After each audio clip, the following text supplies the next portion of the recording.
El colapso mundial de 1929-1930, que ya comentamos en clases anteriores, que es la crisis económica mundial y que obviamente afectó a todo el mundo capitalista, hizo necesaria la revisión del sistema crediticio salvadoreño y que dio origen a un plan de reforma por parte del gobierno.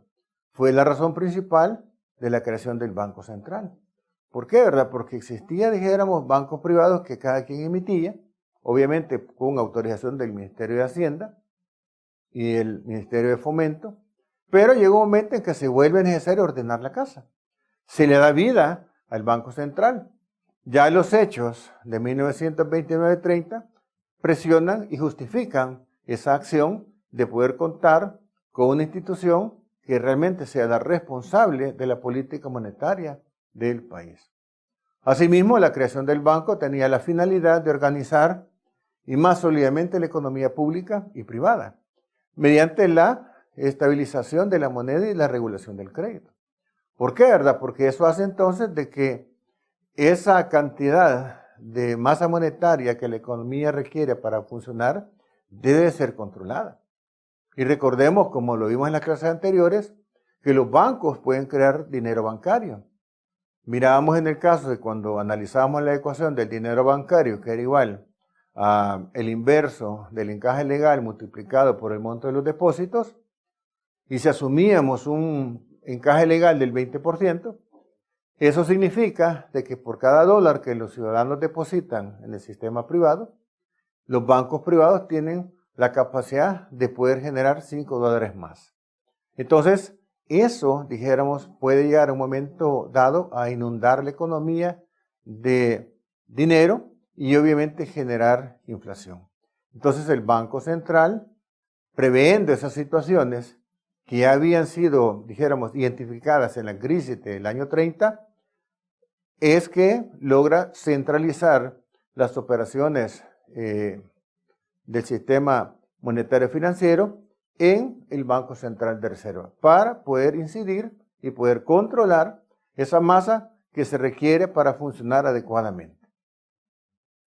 Otro aspecto importante es que la banca central es la base de todo el sistema bancario de un país. Es el encargado de aplicar todas las medidas de una política monetaria y crediticia necesaria para el buen funcionamiento de la economía nacional. En el caso de El Salvador, el Banco Central es el Banco Central de Reserva y es el encargado de asumir esa responsabilidad. ¿Cuáles entonces van a ser funciones claves, funciones estratégicas que el Banco Central tiene que desempeñar? Bueno, en primer lugar, es el único que puede emitir billetes. Tiene el monopolio de la emisión monetaria hasta antes de la Ley de Integración Monetaria. ¿Y por qué hasta antes de la Ley de Integración Monetaria?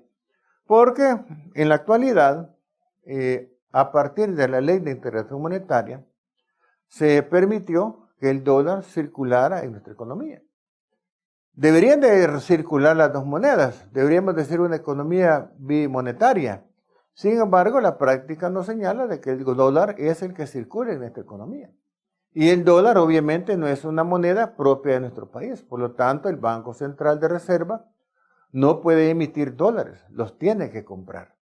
Por eso es que se dice que es el único que puede emitir billetes, pero hasta antes de la aplicación de la Ley de Integración Monetaria.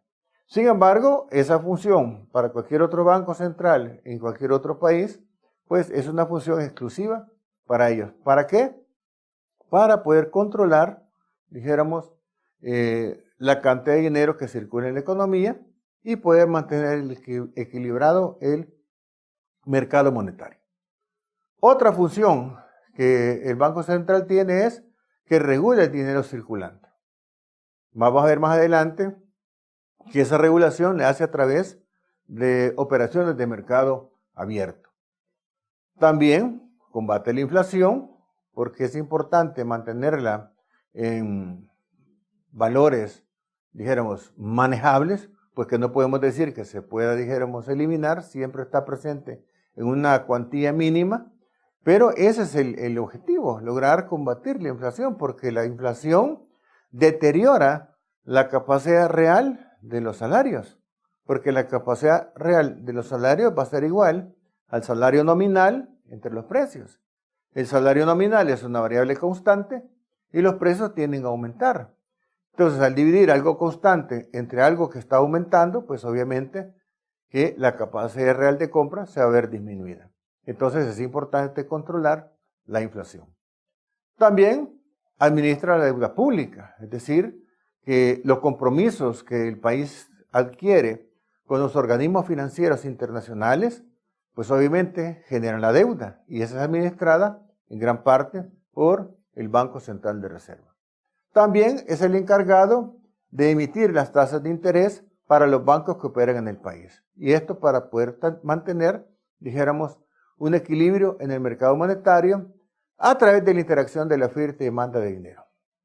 Establece el encaje legal, que es el porcentaje que los bancos deben de dejar en el Banco Central para poder hacerle frente a los retiros que los ciudadanos pudiesen hacer en un momento dado y que obviamente estos puedan responder de una forma masiva y mantener la garantía y la seguridad que el sistema financiero privado debe de promover y mantener hasta los usuarios.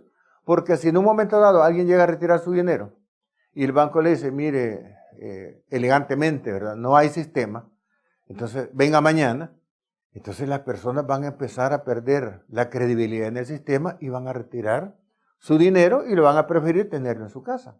Pero ¿qué es lo que sucede? Que como los bancos privados no pueden emitir moneda, ellos tienen que utilizar el dinero que está en manos de las personas y de las empresas a través del resguardo. Y ese dinero, que son los depósitos bancarios, que luego posteriormente ellos prestan, y es de esa manera como ellos generan dinero bancario. Entonces es importante que el sistema dé esa seguridad, de esa garantía de que los depósitos de los ciudadanos están en buenas manos y cuando ellos los necesiten, pues estén a su disposición. ¿Por qué? Porque ese mismo dinero es el que ellos prestan y es de esa manera como ellos generan el dinero bancario con el cual ellos son los mecanismos de funcionamiento privado. También manejar las reservas monetarias del país. O sea, las famosas reservas internacionales netas son, dijéramos, responsabilidad del Banco Central de Reserva. Y también es el representante financiero del gobierno ante otros organismos financieros internacionales.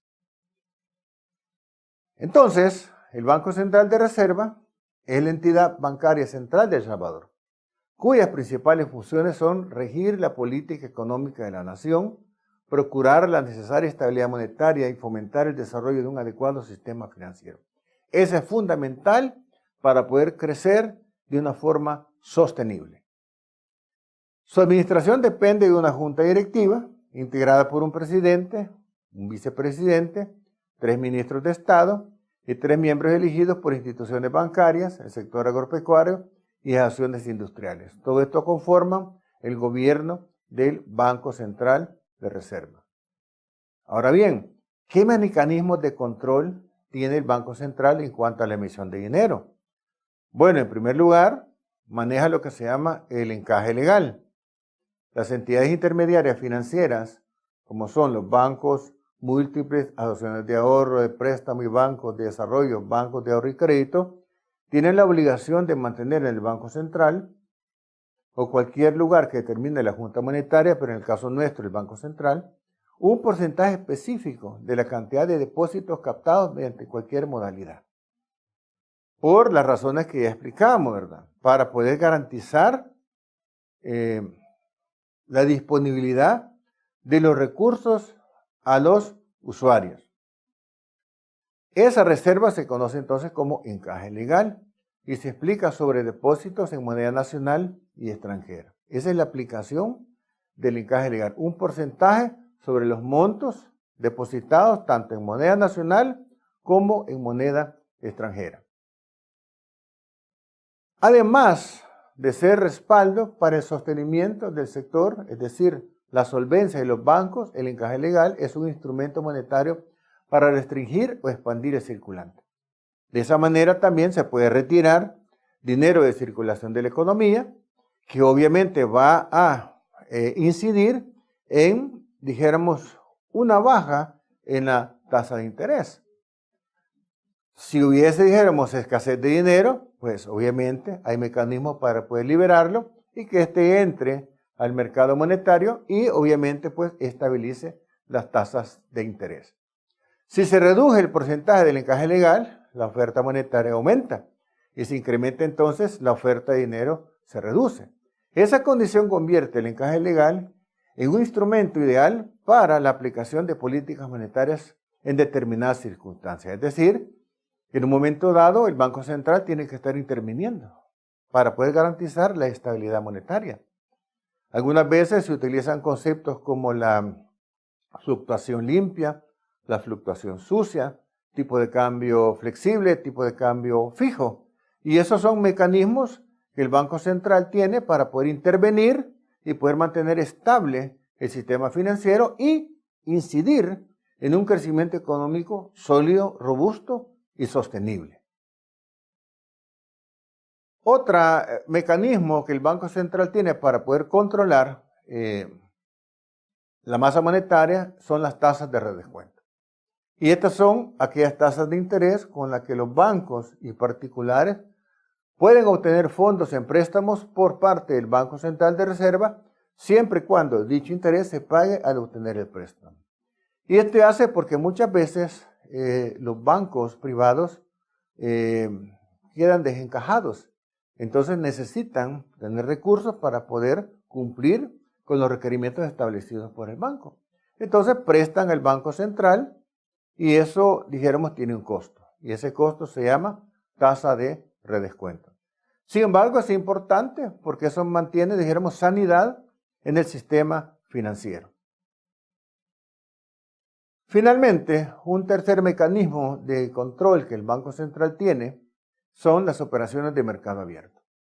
Además del encaje bancario que obliga a los bancos del sistema a mantener en el Banco Central una reserva porcentual de sus obligaciones depositarias, a su cargo el Banco Central cuenta con operaciones de mercado abierto, como instrumentos de política monetaria que le permitan restringir o ampliar la oferta monetaria. En un momento dado, por ejemplo, el Banco Central podría emitir certificados de estabilización monetaria, podría emitir bonos, podría emitir letras del tesoro y si hubiese exceso de circulación de dinero en la economía, él pudiese, por ejemplo, ofertar estos instrumentos con una tasa mayor a cualquier otro que pudiese estar en el mercado monetario y obviamente los inversionistas van a preferir estos instrumentos, como son los SEM, los LETES, que tendrían un rendimiento mayor. Entonces, de esa manera, saca de circulación dinero y logra equilibrarlo. Si hay escasez, entonces, para que no se disparen las tasas, pues simplemente oferta los mismos SEM, los mismos LETES, con una tasa de interés más baja, para que entonces los inversionistas no los compran y se libera la plata y se va obviamente a depositar en el sistema privado, que obviamente al final lo va a terminar prestando y generando dinero bancario. Entonces esa es la lógica, ¿verdad? La lógica de los mecanismos de control que el Banco Central tiene para poder mantener un mercado monetario estable. Bien, esto sería todo por hoy y nos veríamos en la próxima. Muchas gracias.